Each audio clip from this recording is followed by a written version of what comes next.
తెలివి తక్కువ తండ్రులేమో నా కొడుకు అసలు ఏ కష్టం పడకూడదు,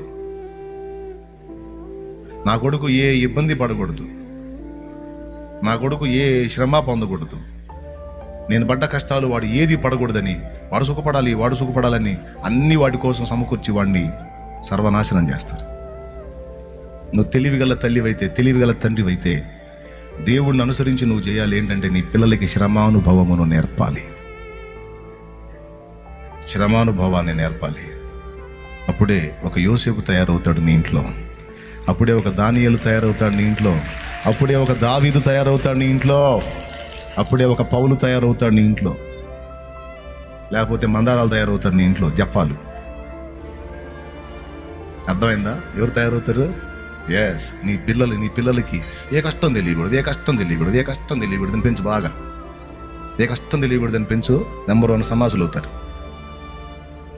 అవసరమైతే వస్త్రహీనతను నేర్పు, అవసరమైతే శ్రమానుభవం నేర్పు, ఒకరోజు ఆహారానికి లేకుండా బతకడం ఏంటో నేర్పు.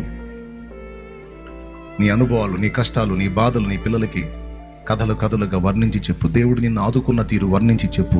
పిల్లలతో ఏకాంతంగా గడుపు. పిల్లల్ని సరదాగా అట్లా తీసుకెళ్ళి వాళ్ళకిచ్చే వినోదాన్ని, వాళ్ళకిచ్చే ఆనందాన్ని, వాళ్ళతో నువ్వు టైం స్పెండ్ చేసి నీ అనుభవాల సారాన్ని వాళ్ళ హృదయాల్లోకి ప్రవేశపెట్టు. పెద్దవారైనప్పుడు వారు దాని నుండి తొలగిపోరు, ధన్యులు అవుతారు, వారు కనికరం కలిగిన వారు అవుతారు, మంచి వ్యక్తిత్వాలు వస్తాయి వాళ్ళకి. ఎంతమందికి అర్థమైంది? ఇది మీరు చేసినా చేయకపోయినా దేవుడైతే పక్కా ఇదే చేస్తాడు. దేవుడు ఖచ్చితంగా ఇదే చేస్తాడు, చేస్తున్నాడు, చేస్తాడంతే.